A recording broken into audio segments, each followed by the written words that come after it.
So, we have already discussed the concepts of production function, isoquant, slope of the isoquant, etc. Now, with these concepts already defined, let us look at some elasticity measures, and these elasticities are very critical concepts in the theory of form. First, we are going to study the concept of elasticity of substitution. Now, for that, let us look at a diagram first. So, let us consider one isoquant displaying quantity output level Q naught, and let us take 2 points on it, say point A and point B. Now, note that as we move down along the isoquant from A to point B, not only the slope gets changed like this, the absolute value of the slope actually falls, right, but it is not only that, but note that input ratio is also changing. So, if you join origin to this input bundle A, the input ratio will be x2 over x1 A, say,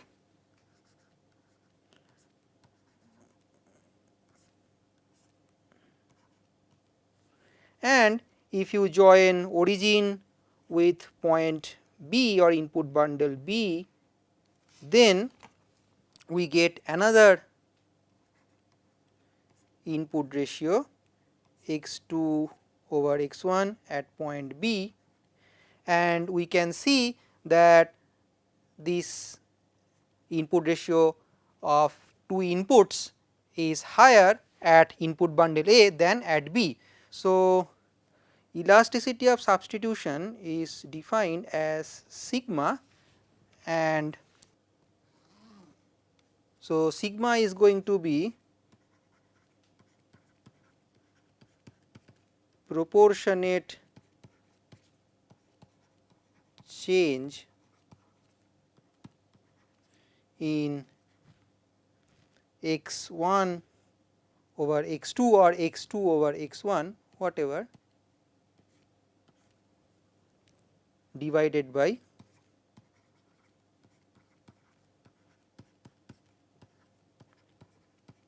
proportionate change in the slope of the isoquant, which is given by f1 over f2, right, the ratio of marginal products, right, and we know that we are talking about MRTS. So, it has to be the absolute value of the slope of the isoquant, right.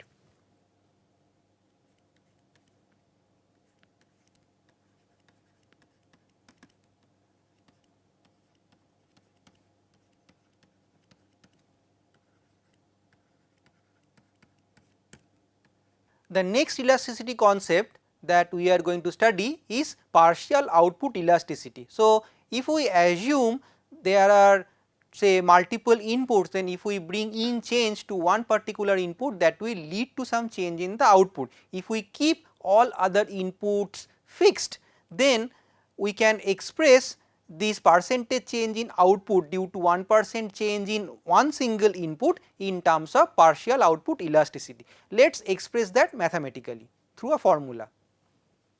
So, suppose we take one production function defined over only two inputs, but definitely it can be done on more. So, in that case there will be two partial output elasticities, one for the input 1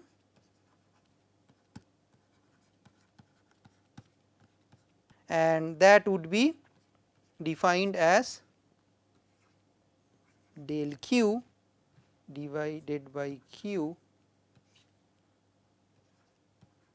del x1 x1, right, and of course needless to say that q will be basically this production function, right.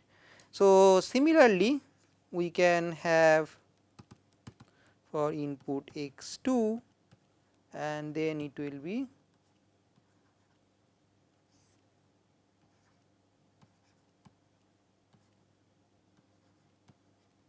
third. We are going to look at one interesting result. We are going to derive scale elasticity, and we are going to show that the scale elasticity is sum of the partial output elasticities. Again we are going to work with a 2 variable input production function, but definitely this result can be generalized to n number of inputs.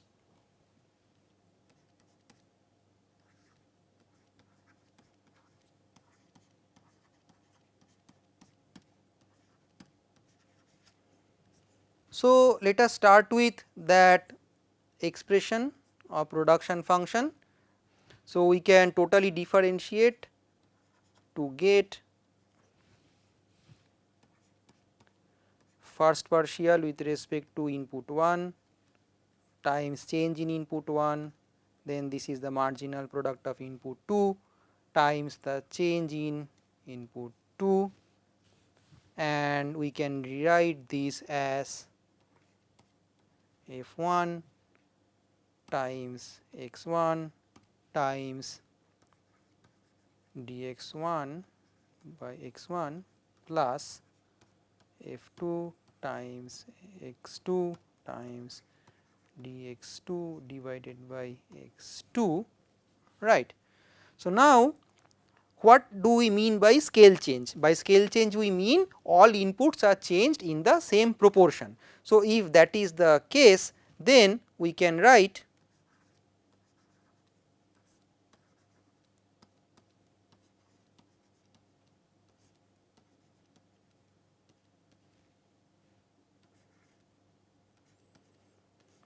suppose lambda is the rate of change in inputs. So,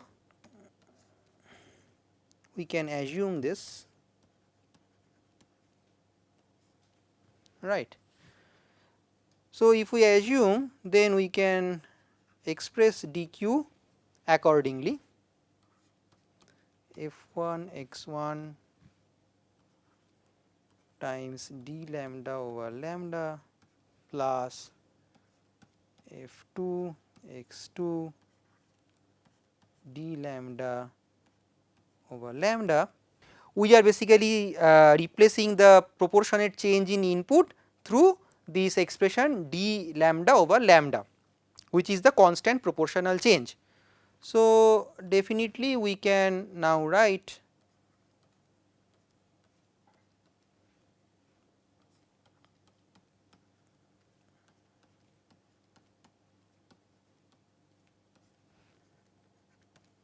or we can write dq divided by q equals d lambda divided by lambda times f1 x1 plus f2 x2 divided by q. We are just dividing both sides of this expression denoted by star by q, and then we can write dq d lambda lambda, and that will be what? That will be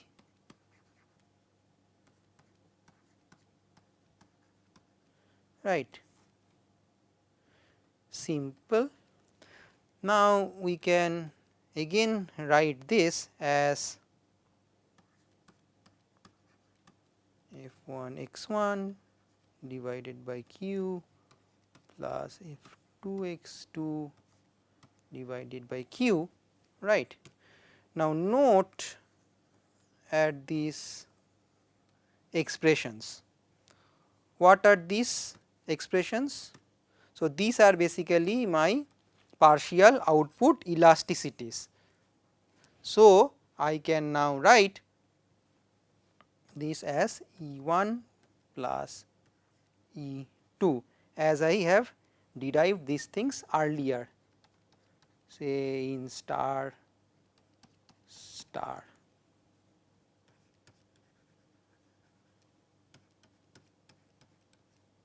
So, scale elasticity can be directly computed from the production function itself.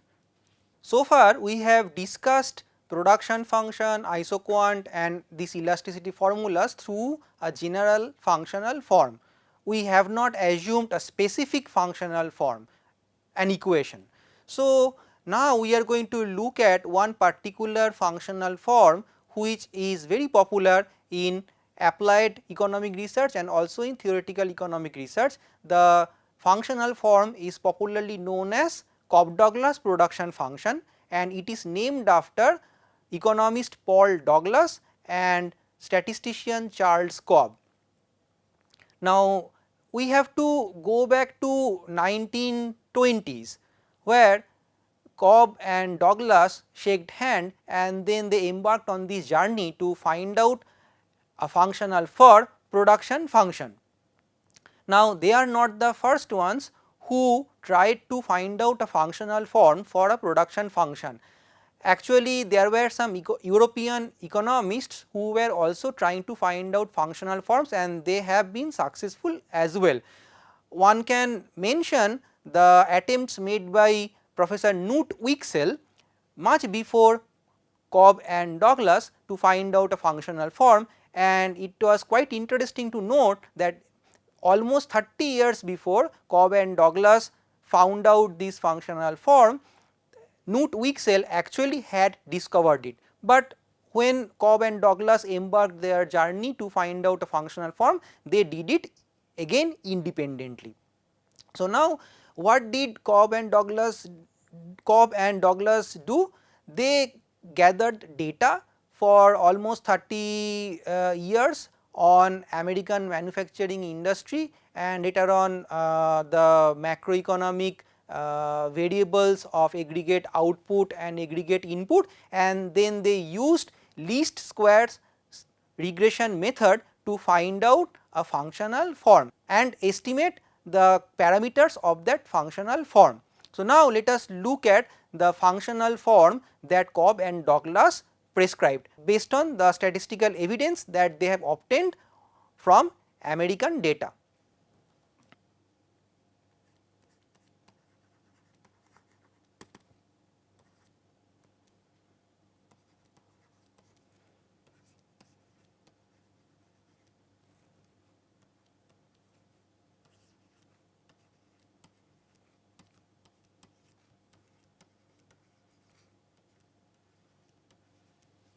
It is important to note that it took almost 20 years to establish this simple functional form that they have proposed in the academia. So, now we are going to look at a very simple functional form or a mathematical equation for production function which Cobb and Douglas proposed. This was very simple, but it was initially criticized by scholars a lot. They successfully defended their functional form in a span of 2-3 decades of research, and later on Nobel laureate economists like Paul Samuelson and Robert Solow have adopted this functional form in their research to make it widely popular. Let us now focus on the shape of the Cobb-Douglas production function in its initial form. So, it was prescribed as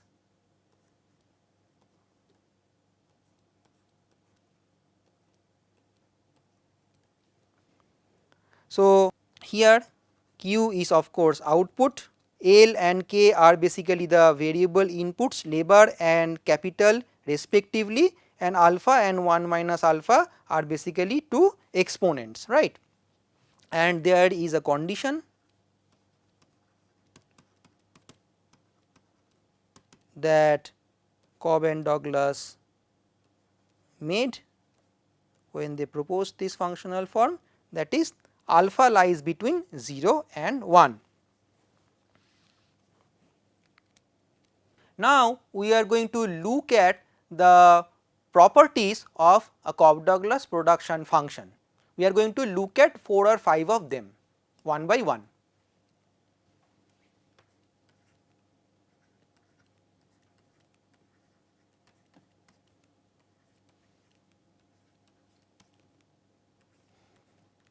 I am abbreviating Cobb-Douglas by CD.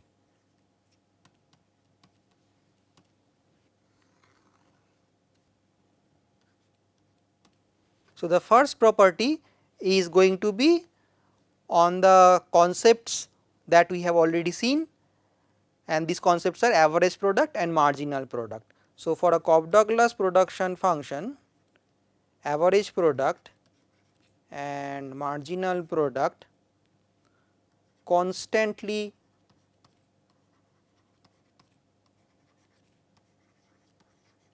decline, that means that they decline from the beginning.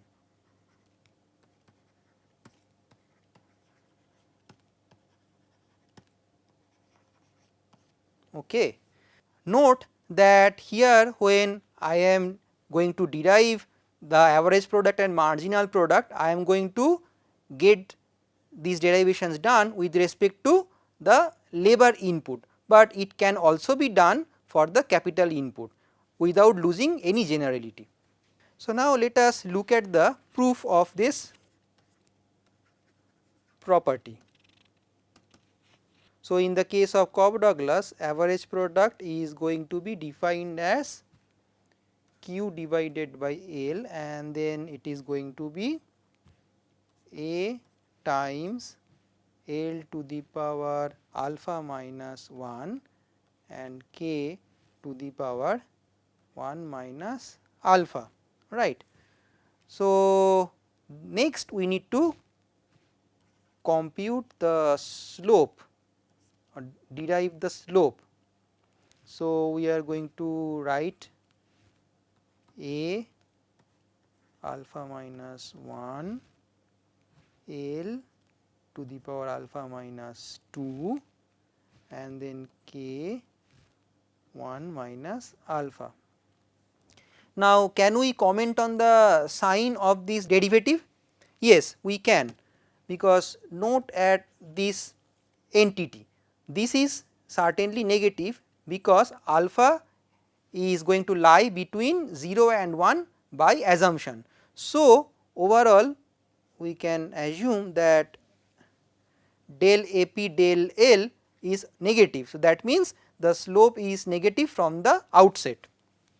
Now, let us look at the case of the marginal product then. So, in this case marginal product would be del Q divided by del L, and this is going to be A times alpha L to the power alpha minus 1 and K to the power 1 minus alpha. So, the next would be to derive the slope of the marginal product,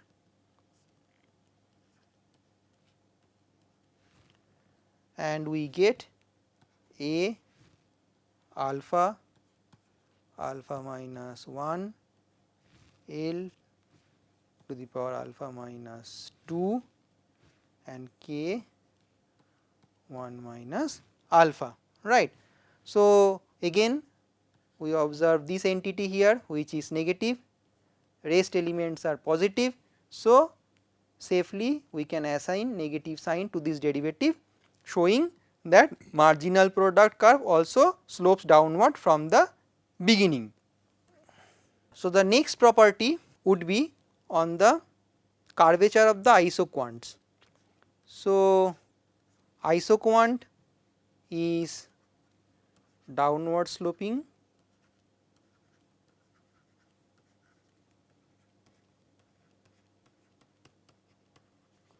and convex to origin. So, now let us look at the proof of that. So, we have already derived dq dl, right. So, to complete the expression for the slope, we need to also compute or derive del q del k, which I leave it to you as an exercise. Now, if I assume that you have done that, then the slope can be given as del q del L divided by del q, del c, del k.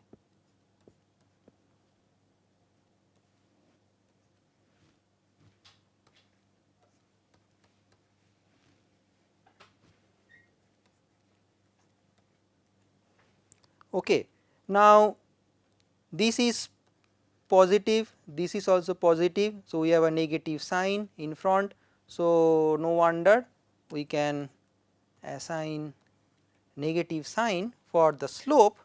Now, let us look at the convexity. So, for curvature we know that we have to look at the second order derivative.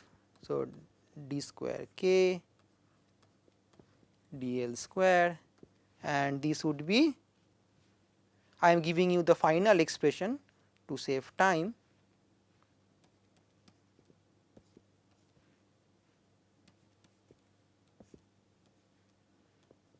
Right. Now, by assumption k, l are positive and alpha lies between 0 and 1. So, this is also positive. So, we can safely assume this to be positive. So, that means that isoquant is convex. Now, we move on to the third property, and this is very interesting and important property. So, here we are going to assume, or here we are going to find the scale of the technology displayed by Cobb-Douglas production function, and here goes the result. A Cobb-Douglas production function in its original form displays constant returns to scale technology.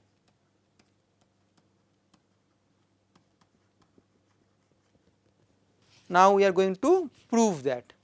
So, to be consistent with our definition with scale elasticity, let us now multiply the inputs L and K by a scalar lambda.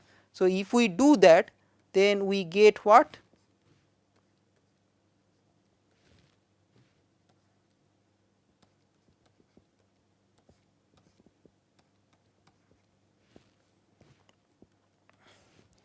And we get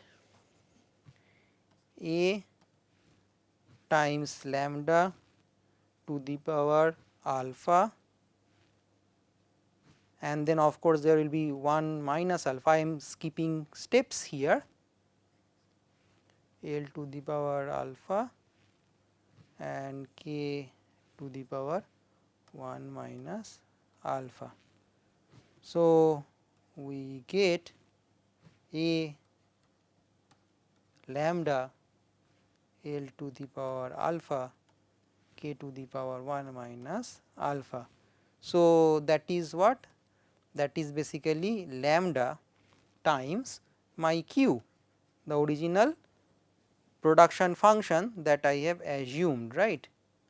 So, this is basically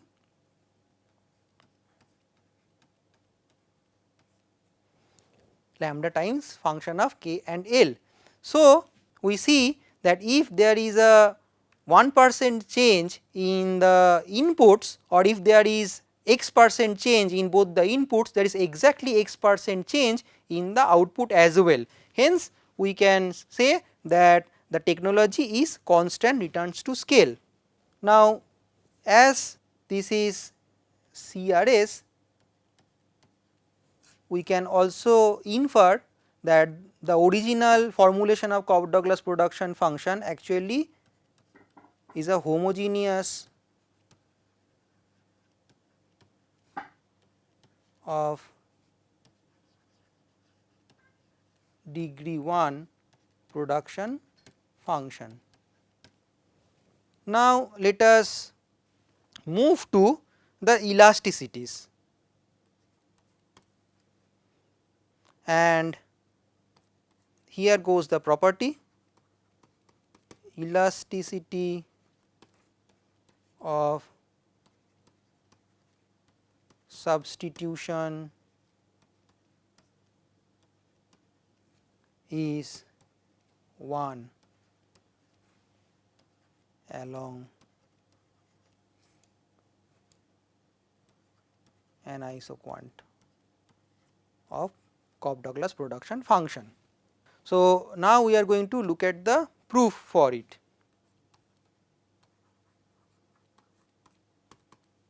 Okay.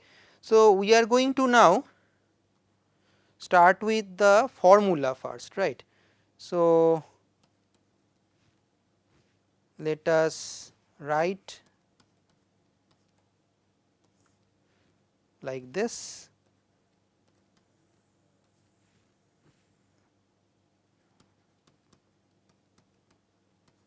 Now, MRTS is basically what?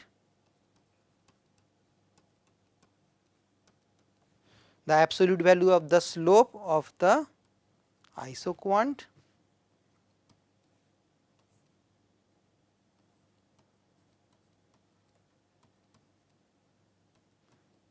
and we have already derived these partial derivatives. Now, I leave it to you to figure out that the final expression for this would be this. Now, as the formula for sigma involves logarithm, let us take natural logarithm of this expression denoted by this star. So, we can write after taking natural logarithm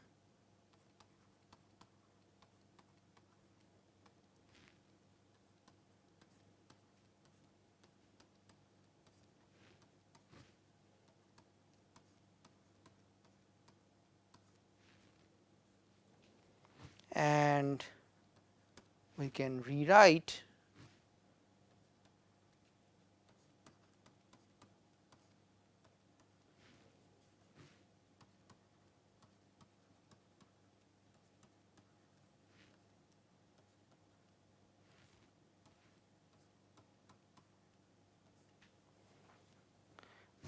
So, now we can differentiate this expression given by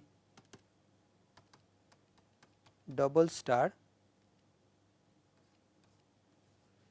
So, we can now differentiate this with respect to this and we can get sigma equal to 1. Okay. So, we have completed with 4 properties of Cobb-Douglas production function. Now, as a digression, let us quickly look at the interpretation of the exponents of the Cobb-Douglas production function. Now, there are 2 exponents alpha and 1 minus alpha. What are they? So, it can be shown that alpha is partial output elasticity of the labor input and 1 minus alpha is partial output elasticity of the capital input. To find an interpretation, let us go back to the statistical study done by Cobb and Douglas back in 1930s. So, they have analyzed data to find out the value of alpha to be almost equal to 0.75.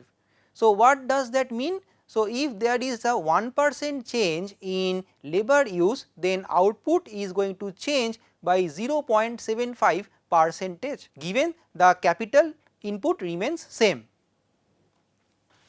So, the next thing we are going to discuss is the general form of a Cobb-Douglas production function.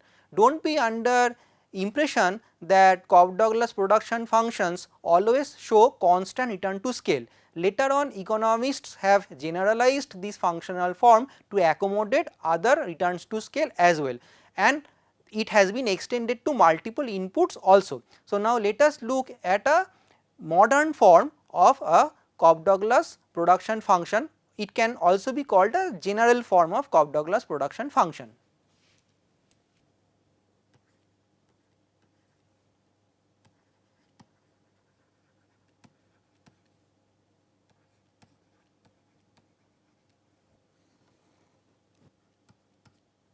So, here we are going to assume a n input production function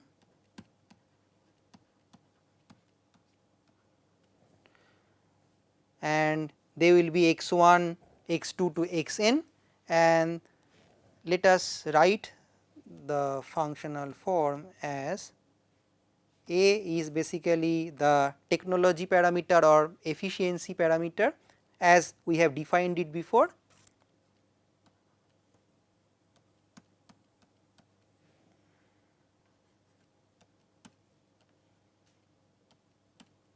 So, now here in this case we do not assume whether beta will strictly lie between 0 or 1, it can take any value.